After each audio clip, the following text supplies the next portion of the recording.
तो पिछली वीडियो के अंदर हमने देखा था कि फाइनली श्याओ यान ने 7 स्टार पर ब्रेक थ्रू कर लिया था, जिसके तुरंत बाद वो जियानन एकेडमी की तरफ निकल जाता है, जहां पर उसकी फाइट हुन क्लैन की डेडली आर्मी से भी होती है। एंड वीडियो के लास्ट में सभी एल्डर्स उस मीटिंग हॉल में इकट्ठा हो गए थे। तो चलिए अब वीडियो स्टार्ट करते हैं। तो वीडियो की स्टार्टिंग में हमें जियानन एकेडमी के मीटिंग हॉल का सीन दिखाया जाता है, जहाँ श्याओ यान ने एल्डर सू कियान और बाकी एल्डर्स को सेंट्रल प्लेन्स के हॉरिफाइंग हालातों के बारे में बताया। उसने बताया कि कैसे हुन क्लैन पूरे कॉन्टिनेंट पर अपना डोमिनेंस जमाने के लिए एंशिएंट गॉड मैंशन की तलाश में अंधा हो चुका है। सू कियान ने चिंता भरी नजरों से पूछा, तो इसका मतलब कि ब्लैक कॉर्नर रीजन पर हुआ ये हमला कोई कोइंसिडेंस नहीं था? श्याओ यान ने अपना सिर हिलाते हुए कहा, हाँ, हुन क्लैन को जो चीज चाहिए उसे पाने के लिए वे पूरे रीजन को शमशान में बदलने से पीछे नहीं हटेंगे। जियानन एकेडमी के नीचे मैग्मा वर्ल्ड ही उनका असली टारगेट है, क्योंकि गॉड मैंशन वहीं कहीं छिपा है। ओल्ड कियान और ओल्ड बाई ने एक दूसरे की ओर देखा। वे दशकों से इस एकेडमी की रक्षा कर रहे थे, लेकिन उन्हें ये राज कभी नहीं पता चला। श्याओ यान ने झुककर सू कियान का धन्यवाद किया। एल्डर सू, मैं कभी नहीं भूल सकता कि जब मैं एक नॉर्मल स्टूडेंट था तब आपने मेरी कितनी हेल्प की थी। मंग तियानची हंसते हुए बोले, पहले ये सिर्फ डाउजुन था और आज ये मुझसे भी आगे निकलकर एक टॉप एक्सपर्ट बन चुका है। श्याओ यान ने मुस्कुराते हुए आगे कहा, मास्टर मंग, आप एकेडमी के चारों ओर नजर रखें। जैसे ही हुन क्लैन की कोई हलचल एकेडमी में हो, तुरंत अलायंस को इन्फॉर्म कर देना। वो तुरंत अपने टॉप एक्सपर्ट्स लेकर आ जाएंगे। श्याओ यान ने कहा कि मैं मैग्मा वर्ल्ड में जाकर देखूंगा कि वहाँ क्या रहस्य छिपा है। शूनर साथ चलना चाहती थी, लेकिन श्याओ यान ने मना कर दिया। उसे एकेडमी संभालने को कहा और भरोसा दिलाया कि उसकी पावर अब इतनी है कि उसे कोई रोक नहीं सकता। इसके कुछ टाइम बाद श्याओ यान इनर एकेडमी के ब्लेजिंग स्काई ची रिफाइनिंग टावर के सबसे निचले लेवल पर पहुंचा। यही वो जगह थी जहां उसने ट्रेनिंग की थी और फॉलन हार्ट फ्लेम को कंट्रोल में किया था। उसने अपना हाथ हवा में लहराया और टावर की गहराइयों से इनविजिबल वेव्स निकलकर उसके हाथ में एक एनर्जी बीम की तरह इकट्ठी हो गईं। श्याओ यान ने कहा, फॉलिंग हार्ट फ्लेम सालों बाद भी उतनी ही पावरफुल है। सू कियान ने बताया कि उन्होंने हार्ड वर्क से इसे डेवलप किया है और अब ये एकेडमी के स्टूडेंट्स की मदद करती है। श्याओ यान ने फ्लेम को वापस रखकर लावा वर्ल्ड की ओर कदम बढ़ाया और कहा, मेरे लौटने का इंतजार करना, और फिर सीधे उसमें कूद गया। सालों बाद भी लावा वर्ल्ड वैसा ही था, चारों तरफ रेड मैग्मा और अनबेरेबल गर्मी। श्याओ यान ने लावा के ऊपर तैरते हुए प्यूरिफाइंग डिमोनिक लोटस फ्लेम को बाहर निकाला और उससे एक शील्ड बैरियर बना लिया। जैसे ही श्याओ यान लावा में उतरा, आसपास का लावा तुरंत वेपर बन गया और उसकी स्पीड बिजली जैसी तेज हो गई। वो उन गहराइयों तक पहुंच गया जहां जाना बेहद रिस्की था। श्याओ यान की सोल परसेप्शन ने महसूस किया कि अंधेरे लावा में हजारों नजरें उसे घूर रही हैं। अचानक मैग्मा क्रिएचर्स ने उसे चारों ओर से घेर लिया, जो कि वहीं लिजर्ड्स थी। उसने सोल पावर की एक तेज वेव छोड़ी, जिससे लावा फटने लगा। लेकिन तभी 2 व्हाइट लिजर्ड सामने आए, जिनकी स्ट्रेंथ देखकर वो भी चौंक गया। 2 बनशिंग लेवल के। अचानक उनमें से एक लिजर्ड ने इंसानी भाषा में बोला, बच्चे, ये गॉड टॉम्ब है, यहाँ से तुरंत लौट जाओ। यदि तुमने इसके गार्डियन को जगाया तो तुम्हारी मृत्यु निश्चित है। श्याओ यान के कान उन 2 शब्दों पर टिक गए। श्याओ यान ने गॉड्स टॉम्ब और गार्डियन शब्द सुने तो समझ गया कि आगे कोई बेहद टेरिफाइंग एग्जिस्टेंस है। श्याओ यान ने हार मानने के जगह पर अपनी एनर्जी को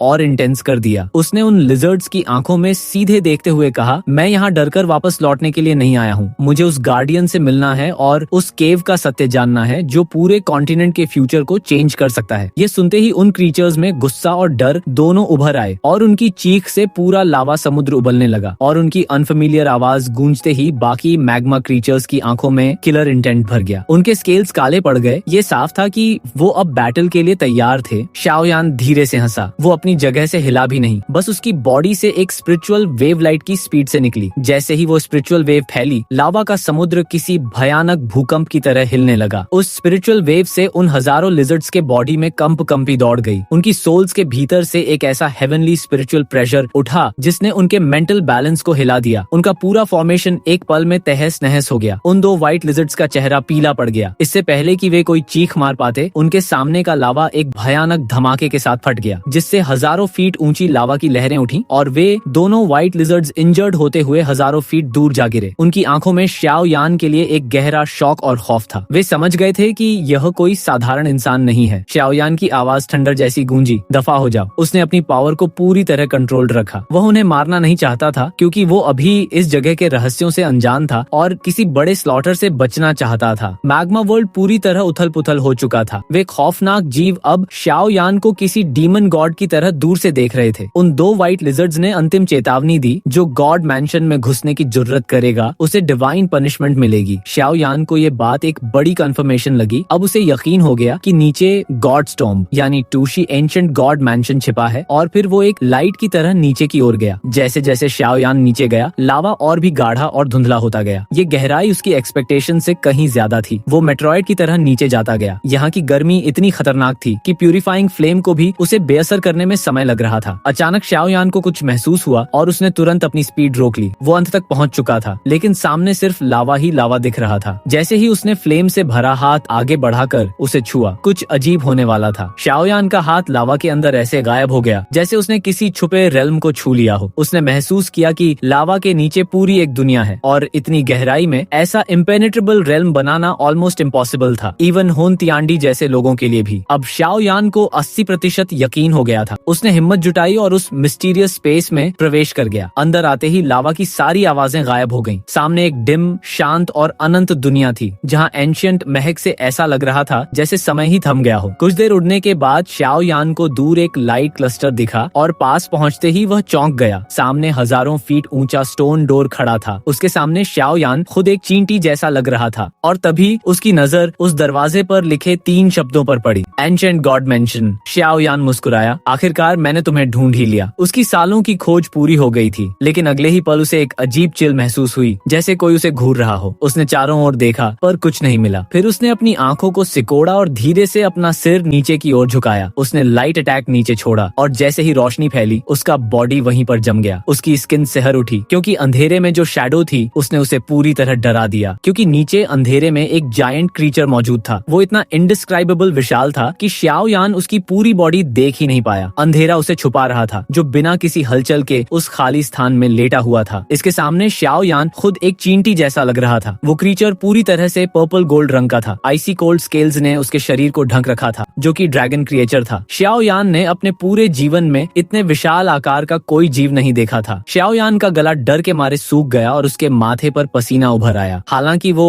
ड्रैगन बिल्कुल शांत और डेड जैसा लग रहा था, लेकिन शाओयान की डी स्टेट सोल ने खतरे को भांप लिया था। उसका ऑनरा किसी भी तरह से होन तियांडी और गुयुआन से कम नहीं था। शाओयान ने मन ही मन सोचा, मुझे यहाँ और नहीं रुकना चाहिए। उसे अपनी जानकारी मिल गई थी कि लावा के नीचे ही गॉड केव छिपी है। उसने तय किया कि वो यहाँ से सुरक्षित वापस जाकर गुयुआन और दूसरे एक्सपर्ट्स को साथ लेकर दोबारा लौटेगा। इस ड्रैगन क्रीचर की मौजूदगी ने पूरे मिशन को रिस्की बना दिया था, लेकिन जैसे ही शाओयान ने पीछे हटने के लिए 10 कदम बढ़ाए, नीचे मौजूद उस विशाल शरीर में एक बहुत ही हल्की सी हलचल हुई। शाओयान की आंखें सिकुड़ गईं। वह ड्रैगन क्रिएचर जिंदा था। जैसे ही उसने पीछे हटने की स्पीड बढ़ाई, अंधेरे में 2 विशाल आंखें अचानक खुल गईं, फेंट रेड ग्लो के साथ, जो शाओयान से सैकड़ों गुना बड़ी थीं। उन आंखों ने खुलते ही शाओयान को अपना टारगेट बना लिया। साथ ही एक टेरिफाइंग प्रेशर ने शाओयान के बॉडी को चारों ओर से घेर लिया, जिससे उसकी स्पीड धीमी हो गई। उसे ऐसा महसूस हुआ जैसे पूरा कॉन्टिनेंट उसे कुचलने की कोशिश कर रहा हो। क्या तुम एंशिएंट जेड लाए हो? उसकी आवाज इतनी टेरिफाइंग थी कि पूरा स्पेस टूटने लगा था। शाओयान ने मुट्ठी कसकर उन आंखों में देखा। शाओयान ने ग्रीट करते हुए कहा कि वो एक्सीडेंटली यहाँ आ गया है। यदि मैंने आपकी शांति में बाधा डाली हो तो कृपया मुझे क्षमा करें। मैं तुरंत वापस जा रहा हूँ। लेकिन ड्रैगन क्रिएचर की आवाज बदल गई। एंशिएंट जेड नहीं है। उसमें पहले डिसअपॉइंटमेंट आया और अगले ही पल मर्डरस इंटेंट फैल गया। खतरा समझते ही शाओयान ने पूरी एनर्जी झोंक दी। Purifying demonic lord's flame activate किया और उसके पीछे बोन विंग्स निकल आए। क्रिएचर बोला, जेड नहीं है तो तुम यहीं रुक जाओ और मेरा साथ दो। और अचानक गोल्ड लाइट पिलर्स निकले जो सीधे शाओयान की ओर बढ़े। शाओयान ने स्पिरिचुअल बॉडी के साथ yellow spring divine anger use किया, लेकिन उस ड्रैगन के एक साधारण हमले को रोकने के लिए भी शाओयान को अपनी पूरी पावर लगानी पड़ी। ये क्रीचर की ताकत अनबिलीवेबल है। शाओयान शॉक में आ गया। उसे समझ आ गया कि ये पूरे कॉन्टिनेंट के सबसे पावरफुल एक्सपर्ट्स के लेवल का है और यहाँ लड़ना सीधा सुसाइड हो सकता है। शाओयान वहाँ से भागने की कोशिश कर रहा था, तभी एक purple gold light seal space को चीरते हुए उसकी ओर बढ़ी। शाओयान ने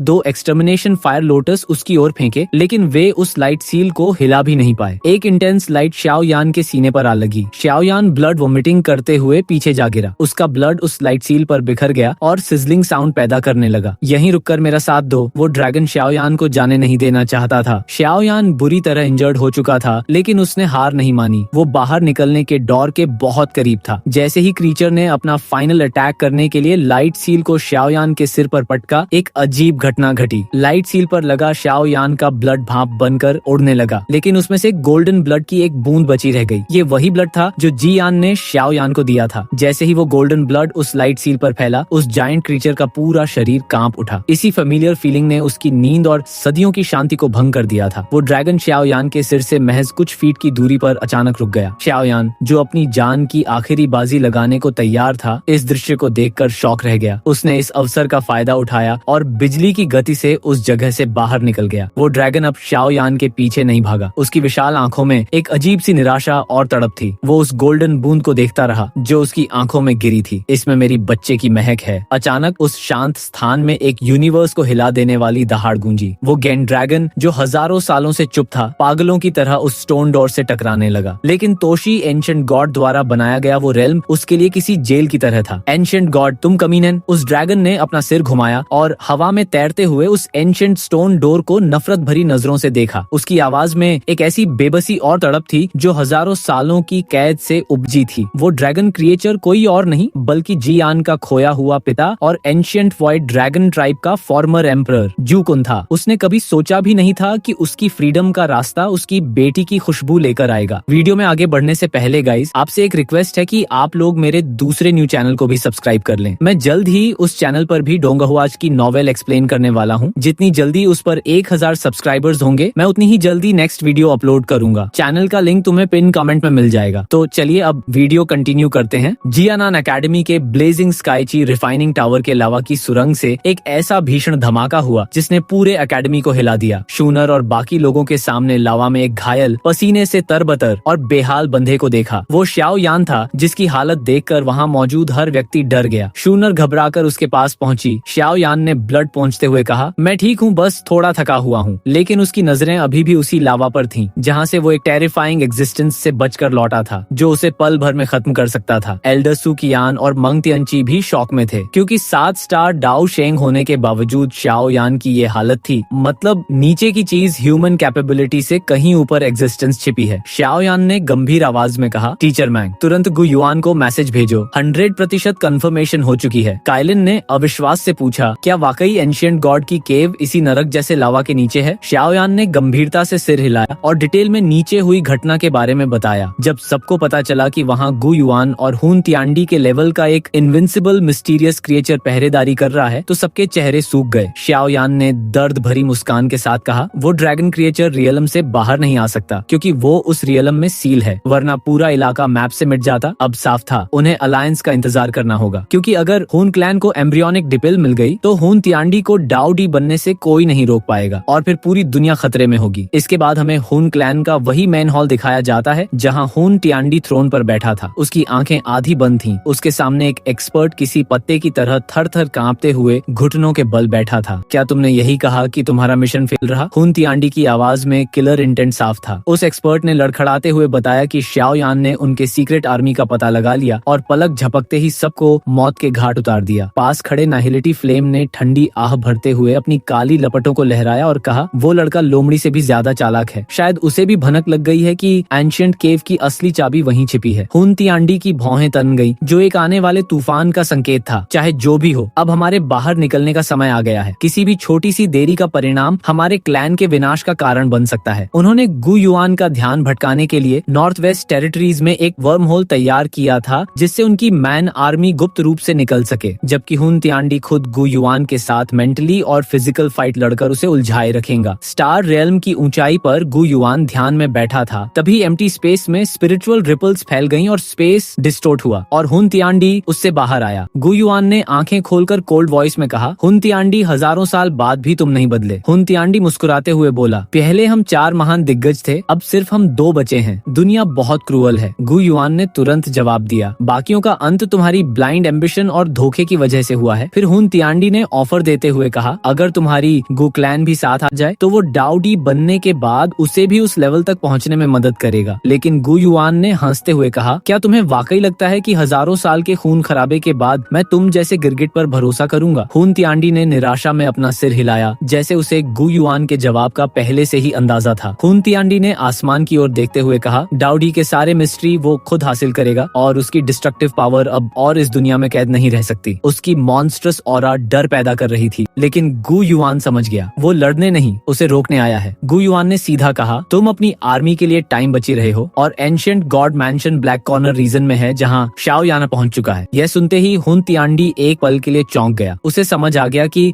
श्याओयान अब एक बड़ा खतरा बन चुका है। हुन तियांडी ने एक लंबी और गहरी सांस लेते हुए कहा, श्याओ क्लैन सच में पहेली जैसा है। पूरी तरह मिट्टी में मिलने के बाद भी उन्होंने ऐसा रेयर डायमंड्स पैदा किया जिसने मेरे पूरे क्लैन की नाक में दम कर दिया है। गु युआन ने गर्व भरी नजरों से देखा और कहा, वो लड़का न केवल शाओ शुआन की विरासत संभालेगा बल्कि वो उससे भी कहीं ऊपर जाएगा। हुन तियांडी की आंखों में किलर इंटेंट उभरी। तुम्हारा कैलकुलेशन शायद थोड़ा ज्यादा है, लेकिन याद रखना, यदि मेरा हुन क्लैन पहले शाओ शुआन जैसे महान योद्धा को मिटा सकता है तो हम इस दूसरे अंकुर को भी जड़ से उखाड़ फेंकने की ताकत रखते हैं। देखते ही देखते उसके बॉडी के चारों ओर का स्पेस धुंधला होने लगा। गु युआन, अब शब्दों का खेल खत्म हुआ। अब सीधे ब्लैक कॉर्नर के मैदान में मिलते हैं। हुन तियांडी के गायब होते ही गु युआन की आंखों में फ्लेम उठी। वो पलक झपकते ही स्टार रीलम के मेन मीटिंग हॉल में प्रकट हुआ। वहाँ मौजूद ले यिंग, यान जिन और अदर क्लैंस के एक्सपर्ट्स की ओर देखते हुए उसने बिजली जैसी कड़कती आवाज में अंतिम आदेश दिया। अलायंस की हर एक इकाई, हर एक योद्धा अब भी इसी वक्त ब्लैक कॉर्नर रीजन की ओर निकलेगा। इस बार हमें अपनी आखिरी सांस तक हुन क्लैन को रोकना होगा। ये युद्ध केवल हमारी जीत के लिए नहीं बल्कि इस कॉन्टिनेंट के एग्जिस्टेंस के लिए होगा। फिर हमें जियानान एकेडमी का सीन दिखाया जाता है जहाँ चारों ओर एक अजीब सी शांति छाई हुई थी। ऊंचे और घने पेड़ों की कतारों के बीच से गुजरते हुए यंग स्टूडेंट्स की टोलियां आ जा रही थीं। उन स्टूडेंट्स की बातचीत में एक ऊर्जा और उत्साह था जो केवल जवानी के दिनों में ही संभव है। वे पूरी तरह से इस बात से अनजान थे कि एक बिग बैटल उनके दरवाजे पर दस्तक दे चुका है। सबके बीच चर्चा का सेंटर सिर्फ एक ही था, श्याओ यान का अचानक एकेडमी में लौटना। लेकिन उन्हें ये नहीं पता था कि उनका ये आइडल आज उन्हें एक बड़े खतरे से बचाने के लिए खड़ा है। श्याओ यान एक विशाल और पुराने पेड़ की सबसे ऊंची शाखा पर लेटा हुआ था। ये उसके जीवन का वो सुकून भरा पल था जिसकी उसे वर्षों से तलाश थी। वो नीले और साफ आसमान को एकटक देख रहा था। उसके मुंह में घास का एक तिनका था। श्याओ यान को याद आया कि कितने साल बीत गए जब वो आखिरी बार इस तरह बिना किसी चिंता के लेटकर बादलों को देख पाया था। वाकई बहुत साल बीत गए। श्याओ यान ने अपनी आंखें मूंद ली और धीरे से एक लंबी ठंडी सांस ली। जब वो इसी जियानान एकेडमी में एक नॉर्मल स्टूडेंट के रूप में टफ ट्रेनिंग लेता था, देखते ही देखते अब वो ओल्ड स्टूडेंट नहीं रहा था। समय की मार और संघर्षों ने उसे एक लेजेंडरी वॉरियर बना दिया था। हाँ, वाकई बहुत साल बीत गए हैं। श्याओ यान के पास शुन्नर थी। श्याओ यान बस मुस्कुराता रहा। ये शांति उसे राहत दे रही थी क्योंकि पिछले सालों में हॉल ऑफ सोल और हुन क्लैन का दबाव उसे लगातार तोड़ रहा था और उसे पता था कि बचने का एक ही रास्ता है, अपनी ताकत बढ़ाना। शूनर धीरे से श्याओ यान के पास बैठ गई और उसे ध्यान से देखा। उसका चेहरा अब पहले से ज्यादा मजबूत और डिटर्मिनेंट लग रहा था। उसने बड़े प्यार से श्याओ यान का सिर अपनी गोद में रखा और बुदबुदाई, तुमने हमारे लिए जो सैक्रिफाइसेस दिए हैं सबको पता है। तुम अकेले ही सबका बोझ उठा रहे हो। श्याओ यान अब सो रहा था, एक शांत बालक की तरह। कुछ टाइम तक वो उसी पोजीशन में रहा। जैसे ही ठंडी हवा का एक झोंका पेड़ों की पत्तियों से टकराया, श्याओ यान की आंखें बिजली की तेजी से खुल गईं। शांति का वो मधुर पल एक झटके में गायब हो गया। उसकी आंखों में फिर से वही शार्पनेस आ गई जो किसी की भी सोल को खपा दे। शूनर ने अपनी कोमल मुस्कान के साथ पूछा, क्या तुम जाग गए? श्याओ यान ने धीरे से सिर हिलाया और दूर होराइजन की ओर देखते हुए भारी आवाज में कहा, वे आ गए हैं। शूनर शॉक हो गई। वो समझ गई कि वे का मतलब उन क्लैन की डेडली आर्मी है। श्याओ यान ने तुरंत गंभीर निर्देश दिए, फर्स्ट एल्डर सुक यान को इन्फॉर्म करो, सभी स्टूडेंट्स को एक स्थान पर इकट्ठा करो। युद्ध शुरू होने के बाद एनर्जी वेव इतनी टेरिफाइंग होंगी कि वे उसे झेल नहीं पाएंगे। शूनर तुरंत हॉल की तरफ चली गई। श्याओ यान अब पेड़ की सबसे ऊंची चोटी पर खड़ा था जहाँ से पूरा ब्लैक कॉर्नर रीजन दिखाई दे रहा था। तभी दोबारा शूनर और काइलिन उसके पास पहुंची। क्या हुन क्लैन पहुंच चुका है? श्याओ यान ने सहमति में सिर हिलाया। उसने नीचे एकेडमी की ओर देखा जहाँ स्टूडेंट्स घबराहट में इधर उधर भाग रहे थे। उसने अपनी दोनों वाइफ्स को देखा और उन्हें एक साथ गले लगा लिया और उनके कानों में धीमे से कहा, इस युद्ध के दौरान अपनी जान की रक्षा करना सबसे जरूरी है। फिर एक गहरी सांस लेकर उसने फाइनल वर्ड्स की, अगर हम इस महायुद्ध को जीतकर जिंदा बचे तो मैं वादा करता हूँ कि हम एक ग्रैंड वेडिंग का आयोजन करेंगे। शूनर और काइलिन की आंखों में खुशी शर्म एक साथ चमक उठी। श्याओ यान ने हवा में हाथ लहराया और स्पेस को फाड़ते हुए एक विशाल दरार पैदा कर दी। ये हेवनली टोम का रास्ता था। एल्डर सुकियान, आप निश्चिंत होकर स्टूडेंट्स को भीतर ले जाइए। मैंने टोम के भीतर के प्रोटेक्टर्स को आदेश दे दिया है। वे इन स्टूडेंट्स को खरोंच तक नहीं आने देंगे। स्टूडेंट्स की विशाल भीड़ बांट के पानी की तरह उस गोल्डन पोर्टल के भीतर समाने लगी। जब लास्ट स्टूडेंट भी सुरक्षित स्थान पर पहुंच गया तो श्याओ यान फिर से आसमान की ऊंचाइयों में उठा। दूर काले बादलों का एक विशाल और डरावना समूह बिजली की गति से जियानान एकेडमी की ओर बढ़ रहा था। उन बादलों से एक ऐसी मॉन्स्टरस ऑरा निकल रही थी जो पूरे कॉन्टिनेंट के तापमान को गिरा रही थी। अलायंस आर्मी भी पहुंच गई है। श्याओ यान ने नॉर्थ की दिशा में देखा। वहाँ से भी हजारों योद्धाओं की टोलियां आसमान को चीरते हुए आ रही थीं। गु युआन, ली यिंग और हजारों टॉप एक्सपर्ट्स के आने से पूरा आकाश गूंज उठा। श्याओ यान का सीना कॉन्फिडेंस से चौड़ा हो गया। उसने आसमान की ओर मुंह करके एक ऐसी दहाड़ मारी जो बादलों की रोर को भी छोटा कर गई। यह दहाड़ 50 किलोमीटर दूर तक हर कान में गूंजी। हुन क्लैन, यदि तुम इस दुनिया को खत्म करना चाहते हो तो श्याओ यान तुम्हारे विनाश का कारण बनेगा। आओ, मैं तब तक लड़ूंगा जब तक तुम्हारा नामो निशान मिट न जाए। ब्लैक कॉर्नर रीजन का आकाश, जो कुछ समय पहले तक नीला और शांत था, अचानक एक ऐसे काले बादलों के सैलाब से ढक गया जिसने दोपहर की रोशनी को पूरी तरह निगल लिया। पूरे क्षेत्र में एक ऐसी मॉन्स्ट्रस और हेवी ऑरा फैल गई जिसने धरती की परतों को भी थरथराने पर मजबूर कर दिया। हालांकि श्याओ यान और उसके साथियों ने पहले ही कड़े शब्दों में चेतावनी दे दी थी, लेकिन ब्लैक कॉर्नर क्षेत्र के कई सेक्ट और ब्रूटल वॉरियर्स ने अपनी जगह छोड़ने से साफ इनकार कर दिया था। ये वे लोग थे जिन्होंने बरसों तक खून खराबा करके इस अराजक धरती पर अपनी जड़ें जमाई थीं। श्याओ यान ने उन्हें उनके फेट पर छोड़ दिया। उसे पता था कि जब डेथ केओस शुरू होगा तो पछताने का भी वक्त नहीं मिलेगा। इस बीच श्याओ गेट को सुरक्षित रूप से हेवनली टोम्ब में शिफ्ट कर दिया गया था। काले और डरावने बादलों के बीच से हजारों ब्लैक फिगर्स बाहर निकले। इस बार हुन क्लैन अपनी पूरी ताकत के साथ मैदान में उतरा था। उनके लीडरशिप में खुद हुन तियांडी खड़ा था, जिसकी कोल्ड और रूथलेस आंखें केवल अपने एकमात्र टारगेट पर टिकी थीं। उसके ठीक बगल में निहिलिटी फ्लेम अपनी ब्लैक फ्लेम के साथ खड़ा था, जो किसी भी पदार्थ या एनर्जी को डिस्ट्रॉय करने की पावर रखती थी। श्याओ यान का चेहरा और सख्त हो गया। उसने देखा कि हुन तियांडी के पीछे वही 4 डीमन सेंट्स भी खड़े हैं जिन्होंने कभी डेथ वर्ल्ड बनाया था। उसने मुट्ठी कसते हुए सोचा, इनकी पावर पूरी तरह लौट आई है। 8 स्टार डाउ शेंग वाले ये 4 एल्डर्स अकेले ही किसी भी बैटल का रुख बदल सकते हैं। तभी जिया नान एकेडमी के ठीक ऊपर का स्पेस बुरी तरह टूट गया और अलायंस आर्मी भी बाहर आई। गु युआन ने श्याओ यान के पास पहुंचकर कहा, तुम्हारी आईक्यू और साहस ने हमें सही दिशा दिखाई है और एंशिएंट मैंशन सच में लावा के नीचे है। श्याओ यान ने देखा कि अलायंस आर्मी पहले से कहीं ज्यादा पावरफुल और ऑर्गेनाइज्ड है। गु युआन ने बताया, गु लेई और यान क्लैंस ने अपनी पूरी पावर इस बैटल में झोंक दी है, पीछे कुछ भी नहीं छोड़ा। श्याओ यान ने सबको नीचे कैद ड्रैगन एम्परर जू कुन के बारे में बताया, जिसकी पावर गु युआन और हुन तियांडी के बराबर है। ये सुनकर सब टेंशन में आ गए। हुन तियांडी ने आखिरी बार गु युआन को सरेंडर का ऑफर दिया, लेकिन उसने हंसकर मना कर दिया। इसके बाद हुन तियांडी के हाथ में एक चमकता हुआ लाइट क्लस्टर उभरा तो उसे एंशिएंट गॉड जेड, जिसके लिए ये पूरी लड़ाई हो रही थी। जैसे ही एंशिएंट गॉड जेड एक्टिवेट हुआ, आसमान में एक इल्यूजनरी फिगर अपीयर हुई और पूरे क्षेत्र का प्रेशर कई गुना बढ़ गया। हुन तियांडी ने हाथ नीचे किया और एक जायंट एनर्जी हैंड जियानान एकेडमी पर गिरा। एक ही पल में एकेडमी मलबे में बदल गई, जमीन फट गई और मैग्मा सुनामी की तरह बाहर फूट पड़ा और जियानान एकेडमी उस लाल समंदर में डूब गई। उन्हें रोको, गु युआन की दहाड़ गूंजी और तुरंत अलायंस ने अटैक्स करना शुरू कर दिया। हजारों डाउची अटैक्स हुन क्लैन की ओर बढ़े, लेकिन हुन क्लैन ने भी dark chain defensive formation activate कर दी। काली जंजीरों ने एक विशाल शील्ड बना लिया। आसमान एक्सप्लोजन से भर गया। पूरा दृश्य ऐसा था जैसे हेल के दरवाजे खुल गए हों। हुन तियांडी ने आंखें बंद की और एंशिएंट गॉड जेड के जरिए लावा की गहराइयों में दबी हवेली को सेंस कर रहा था। गु युआन उसे रोकने के लिए बिजली की फुर्ती से आगे बढ़ा, लेकिन उसका रास्ता निहिलिटी फ्लेम और 2 ओल्ड एक्सपर्ट्स ने रोक लिया। गु युआन ने तंज कसते हुए कहा, क्या तुम्हें वाकई लगता है कि तुम तीनों मुझे रोक पाओगे? एक ही स्ट्राइक से उसने दुश्मन को दूर फेंक दिया, लेकिन निहिलिटी डिवॉरिंग फ्लेम ने अपनी डिवॉरिंग पावर से उसे रोक रखा था। उधर जैसे ही श्याओ यान बैटलफील्ड में पहुंचा, उसके सामने भी 2 पुराने दुश्मन खड़े हो गए। उन्होंने गुस्से में चिल्लाकर कहा, तुम कमीने, हमारा डेडली साइलेंस गेट वापस करो। पूरा आकाश और धरती विनाश की आग में जल रहे थे। एक तरफ जिया नान एकेडमी मिट चुकी थी और दूसरी तरफ एंशिएंट मैंशन जागने लगी थी। हुन तियांडी की कंसंट्रेशन अपने पीक पर थी और लावा के भीतर से एक भारी डिवाइन एनर्जी बाहर आने लगी। श्याओ यान ने purifying demonic lotus flame activate किया। उसे पता था असली स्लॉटर अब शुरू होगा। जब एंशिएंट गेट खुलेगा तभी पूरी दुनिया की डेस्टिनी तय होगी।